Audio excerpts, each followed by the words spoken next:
สบายดีพี่น้องเมื่อสุขุสุขโนพอกูเฮาแล้วซองสามารถแชร์แนววันนี้พ่อมากับจะพาทุกคนมาเลาะเบิงงานบุญกินเจียงของสวนเผ่ามงอยู่ที่สามเกตนะทุกคนเนาะก็ถือว่าเป็นบ่อนหนึ่งที่อยู่ในนครหลวงเวียงจันทร์นะที่เพิ่นจัดงานใหญ่อยู่นครหลวงเวียงจันทร์นั่นเองคืองานกินเจียงสวนเผ่ามงนั่นเองนะก็ถือว่าปีใหม่2025เนาะตัวนี้ก็จะเป็นประมาณก็อยู่ทางหน้าทางเข้าแล้วเนาะก็ถือว่าตอนในนี้ก็ในเวลานี้ก็ถือว่าเป็นเวลากะใกล้ๆแรงแล้วเนาะที่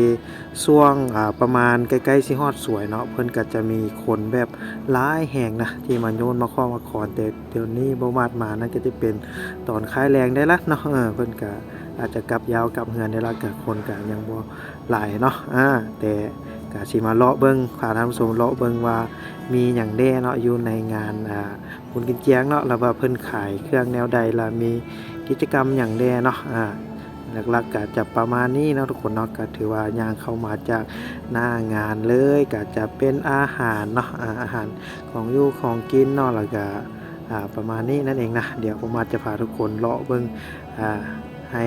ครบเลยเนาะอย่างนี้นั่นเองนี่วันนี้ก็จะเป็นบอนผลิตภัณฑ์สินค้าเนาะบอกว่าจะเป็นสินค้าของเจ้าของแบรนด์แบรนด์คนม่งหรือว่าแบรนด์คนลาวอีกอย่างกะหลายพอสมควรเนาะที่มาลงขายเครื่องอยู่ในบุญกินเจียงแห่งนี้นั่นเองนี่อันนี้ก็จะเป็นแบบแบรนด์แต่ละแบรนด์นั่นเองนะทุกคนเนาะก็ถือว่าหลายคนพอสมควรนะแล้วก็มีชุดม่งเนาะที่เพิ่นเอามาจัดวางแสดงหรือว่ามาขายอยู่ที่นี่ก็มีเนาะทุกคนเนาะนี่ฮอดยามกินเจียงเพิ่นก็ได้มาโยนมาคอกมาคอนก็ว่ากันไปเด้ทุกคนเนาะแล้วก็อาหารของอยู่ของกินเนาะกิจกรรมบ่ว่าจะเป็นการเล่นกอกเล่นเกมอย่างต่างๆเนาะอันนี้ก็จะเป็นสัตว์ปุ่มเป้าเนาะโยนมาขอนแล้วเพิ่นก็พาผู้แซ่ผู้สาวหรือว่าผู้บ่าวอย่างเนาะมาสัตว์ปุ่มเป้าหรือว่ายิงปืนเอาของรางวัลอยู่ที่หน้าประตูนั่นเองนะนี่ก็จะเป็นคู่บ่าวสาวเนาะอยู่ที่ซัมเกตเนาะตอนนี้ก็ถือว่าช่วงคล้ายๆแรงได้ละเนาะเขาก็มาเลาะเบิ่งซื่อๆเนาะตอนนี้เนาะก็คนก็อาจจะบางๆได้เนาะแต่หลักๆแม่นประมาณพาท่านผู้ชมเบิ่งภาพบรรยากาศอยู่ในเขตนี้เนาะก็ถือว่าเป็นประมาณนี้นั่นเองนะแต่ละโซนนั้นมันจะแตกต่างกันไปเนาะวันนี้ก็จะเป็นบอลโยนมาคอนหรือว่าตบกระป๋องเนาะอยู่แถวนี้นั่นเองนะนี่ก็เป็นบริการการยิงปืนว่าจะเป็นสัตว์ปุ่มเป้าอย่างต่างๆเนาะเอาตุ๊กตาเนาะหลายพอสมควรนั่นเองหานสัตว์ปุ่มเป้าเนาะก็ถือว่ามุ่นซื่นพอสมควรเพราะว่าจะเป็นกีฬางัวซนเนาะก็มีเนาะแต่ว่าเพิ่นจะให้จัดในมื้อใดนั้นอย่างบ่ทันฮู้เท่าเนาะแล้วก็มีดาราเนาะดาราคนมงอย่างต่างๆเนาะบ่ว่าอินฟลูเอนเซอร์เนาะต่างๆเนาะแล้วก็มีการแข่งขันเป็นการเฮ็ดกิจกรรมนั้นกิจกรรมนี้เนาะว่าจะเป็นการเสียงนางงามเนาะของประจำโซนเผ่ามงปี2025ก็อยู่นี่เนาะอยู่ทางนี้ก็ถือว่าเพิ่นก็มีจำนวนคนก็บ่ค่อยหลายเนาะอยู่ในขอบเขตนี้อันนี้ก็จะเป็นบอนที่เพิ่นขายผลิตภัณฑ์สินค้าว่าจะเป็นหลักๆก็จะเป็นแบรนด์คนมงเนาะเพราะว่าอยู่ในเขตนี้ก็ถือว่าเป็นงานของคนมงนั่นเองนะของปีใหม่มงนั่นเองทุกคนเนาะแล้วก็มีกิจกรรมเตะบาสเนาะเตะบาสอยู่เดือนนั้นเลยเนาะเป็นเดี๋ยวมาจะพาทุกคนไปเบิ่งอีกอยู่จุดหนึ่งต่างหากเนาะตัวนี้เราก็เลาะมาเบิ่งนี่อันนี้ก็ผลิตภัณฑ์ของส่วนเผ่ามงเนาะก็จะงามวิลีเนาะเพราะว่าจะเป็นสาวๆอย่างเนาะอันนี้ก็จะเป็นมัคคอนเนาะมัคคอนก็คืออาจจะเป็นประมาณลูกเทนนิสอย่างประมาณนี้นะทุกคนเนาะคล้ายๆกันเนาะแล้วก็มีชุดของโซนเผ่ามงที่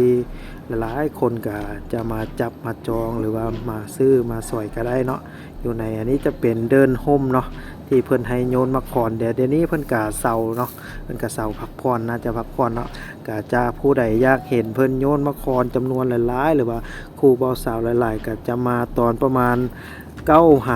11 โมง 12 โมงประมาณนี้นะทุกคนเนาะ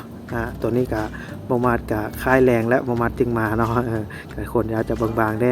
ส่วนตารางก็ดาราอย่างที่เขาเจ้ามาห้องเพลงนักห้องอย่างต่างๆก็อยู่ติดตามนั้นเองนะ นี่ก็จะเป็นขอบเขตแบบนี้เนาะก็เดินห่มแถวนี้ก็จะใหญ่แล้วก็เป็นพื้นที่ที่กว้างเนาะแล้วก็เหมาะสำหรับการจัดงานบุญกินเจียงอีหลีเนาะก็ทุกๆปีเพิ่นก็จะได้จัดอยู่ที่เดือน12นั่นเองนะทุกคนเนาะเดือน12ก็ประมาณนี้แหละวันที่25 26 27 28ประมาณนี้ไปแล้วเนาะก็ถือว่าเป็นบุญปีใหม่ของสวนเผ่ามงนั่นเองนะนี่ก็ถือว่า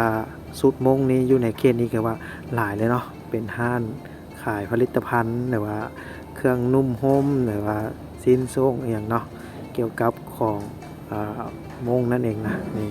ก็จะมีแต่สุดงามๆเนาะที่เป็นเอกลักษณ์เลยนี่ถ้าผู้ใดบ่มีก็สามารถเข้ามาซื้อหรือว่าเข้ามาเช่าเนาะมาเช่าก็ได้เนาะที่อันเพิ่นปะวางไว้นี้หรือว่าซื้อเอาก็ได้แต่ราคานี่บ่แม่นธรรมดานะทุกคนเนาะมันจะก็คือว่ามันจะแพงกว่าอันเสื้อทั่วไปธรรมดานะก็ถือว่าเป็นสูตรที่เพิ่นได้เฮ็ดจากมือเลยเนาะตัวนี้เนาะก็ถือว่าส่วนหลายนั่นเองนะที่เฮ็ดด้วยมือแล้วก็นี่จะเป็นเวทีเนาะเวทีที่เพิ่นกะเกียมหรือว่าจะเป็นการที่เฉลิมฉลองว่าจะเป็นนักร้องอีหยังมาเนาะเพิ่นก็ได้ขึ้นมาร้องเพลงแล้วก็หรือว่าจะเป็นนางงอกนางงามหรือว่าอย่างต่างๆเนาะอยู่แถวนี้นั่นเองนี่อันนี้จะเป็นขอบเขตบริเวณข้างๆของห้านหรือว่าข้างๆของเวทีนั่นเองนะนี่สุดก็ถือว่างามเลยแล้วก็มีหลายคนเนาะมักที่จะมาถ่ายรูปเนาะว่าจะเป็นคนต่างประเทศอีกอย่างกันหลายเนาะคนต่างประเทศอีกอย่างกันหลายเช่นวงสหรัฐอเมริกาก็มาแล้วทุกคนเนาะอันนี้ก็จะมีกิจกรรมการแข่งขันบาสเตะเนาะบ่ว่าจะเป็นทีมสาวนุ่มหรือว่าทีมอาวุโสเนาะแล้วก็มีการตีบุญเนาะตีบุญน่าจะตีลิ้นหรือว่าตีแข่งขันอย่างประมาณนี้แต่ส่วนกีฬานี่เพิ่นก็จัดทุกๆปีเนาะจัดทุกๆปีก็ถือว่าของนักเตะมงอีหยังเนาะว่าจะเป็นดารามงอีหยังก็ว่าไปเนาะเพิ่นก็ได้มาเตะอยู่แถวนั้นนั่นเองนะถ้ายังฮู้ว่าคนมงเตะบาสเก่งหรือบ่เก่งก็สามารถมาเบิ่งอยู่ที่สนามกีฬาสำเกตยามบุญกินเจียงนี่นั่นแหละเนาะทุกคนเนาะ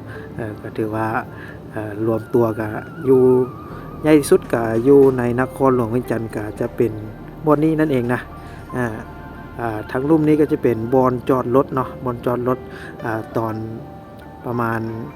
ตัวนี้ก็จะเข้าแล้ว5-6 โมงนั่นเองนะนี่บางคนก็ทยอยกลับเนาะกลับเมื่อยาวมือเฮือนแล้วก็น่าจะตอนแรกอย่างก็น่าจะกลับมานั่นเองนะนี่ก็จะคนก็จะมาเบิ่งแบบนี้เนาะส่วนขี้ยอกขี้เงี้ยเนาะขี้เงี้ยอยู่แถวนี้ก็ถือว่าเพิ่นกินเพิ่นก็ทิมปะแม่นคือมีหน่วยงานมาเก็บเนาะทุกคนเนาะแต่การลักๆแม่นบ่มากก็ยังบ่ทันเห็นแบบว่าเพิ่นเอาถุงยางหรือว่าเอาอย่างนี่ก็น่าจะมีอยู่แต่ว่ามันหลายแฮงเนาะหลายแฮงก็คือว่ามันสามารถควบคุมได้นั่นเองนะแล้วก็ทิมปะแม่นเพิ่นนักผู้เจ้าภาพจัดงานบุญกินเจียงเพิ่นก็จะจ้างคนมาเก็บนั่นเองนะอันนี้ก็จะเป็นการแข่งขันกีฬาบาสเตะเนาะนี่ส่วนด้านข้างรอบๆมันก็ถือว่าม่วนสนุกสนานเลยก็ถือว่ามีโต๊ะห้านอาหารเนาะกินเบิ้งแล้วก็สามารถแบบพักผ่อนแล้วก็เบิ้งกีฬาบาสเตะได้นั่นเองนะนี่แล้วก็มีโซลูนรถเนาะรถที่เพิ่นเอามาเบิ้งแล้วก็มาให้ลูกค้าได้เบิ้งอย่างต่างๆนะก็ถือว่าเพิ่นเอามาขายก็มีเนาะนี่อันนี้ก็จะเป็นช่วงที่ค่ายแรงเนาะค่ายแรงเพิ่นก็ได้เปิดไฟตัวนี้เนาะมีเดินไฟฟ้าพร้อมเนาะเตะกลางคืนก็ได้นะทุกคนเนาะเพราะว่ามีไฟฟ้ามันอยู่จุด1 2 จุด 3 จุดคือสนามกีฬาแบบอันนั้นเลยแหละเนาะสามารถเตะกลางคืนได้นั่นเองนะนี่ก็หลักๆก็จะประมาณนี้นะทุกคนเนาะประมาณกับบ่ได้มีอย่างไรที่ว่าพาทุกคนมาเลาะเบิ่งงานบุญกินเจียงก็จะประมาณนี้เนาะถ้าผู้ใดอยากมาโยนมาคอนก็แนะนำให้มาตอนประมาณ9 โมงขึ้นไปนั่นแหละ9 10 11 12เนาะก็ประมาณนี้เนาะช่วงนี้ก็ถือว่าเป็นช่วงที่เพิ่นโยนมาคอนเนาะหรือว่าอยู่ในฮ ห่มที่บ่มาไทยมาเมื่อกี้นี้นั่นเองนะก็จะมาประมาณนั้นเนาะถ้าผู้ใดอยากที่จะมาเบิ่งเตะบานก็จะมาประมาณช่วงนี้นั่นแหละเนาะช่วงนี้ก็ถือว่าเป็นคล้ายๆแรงเพิ่นก็จะเตะบานจนฮอดค่ำพุ่นแหละเนาะเพราะว่ามีหลายทีมเด้หลายทีมพอสมควรเนาะอันนี้ก็เป็นที่สาวๆเนาะเพิ่นก็มาถ่ายกับกกไม้แต้กกน่าจะเป็นกกไม้แต้เนาะไม้แต้ไม่ดูนี่แหละประมาณนี้แหละสถานที่ก็กว้างอีหลีเนาะกว้างแรงตัวนี้เนาะก็ถือว่าห้องรับได้หลายคนพอสมควรเนาะเพราะว่าจะเป็นรถใหญ่รถยักษ์อย่างก็ยังกว้างแรงเนาะส่วนบ่อนนี้เนาะที่เพิ่นบ่ได้จัดเป็นบุญกินเจียงนั้นก็ถือว่าบ่อนนี้นั้นปกตินั้นจะเป็นบ่อนที่รถใหญ่เขาเจ้ามาจอดเนาะบ่อนเกี่ยวกับรถใหญ่ที่อันเป็นรถลากรถ10ล้อรถขนเครื่องหนักๆเนาะที่เพิ่นแล่นมาแถวนี้ล่ะก็หาคิวอยู่แถวนี้ไปตั้งแข่งนั่นเองนะเดี๋ยวนี้เพิ่นมาจัดกีฬาแล้วก็ประเภทบุญกินเจียงแถวนี้เพิ่นก็เน้นตัวนี้ให้เนาะก็ถือว่าช่วงคลายแรงก็ห้องพังหน้าตาก็จะเป็นแบบนี้รถจักรก็หลายพอสมควรเนาะแถวนี้ขนาดที่เป็นคล้ายๆแรงอะไรเนาะถ้าเป็นตอนสวยนี้สีซ้ำใดนั่นเองนะทุกคนเนาะอันนี้จะเป็นทางที่บ่มาดกำลังจะกลับเหือนแล้วเนาะสำหรับคลิปนี้ก็จะได้กล่าวคำว่าสบายดีบ๊ายบาย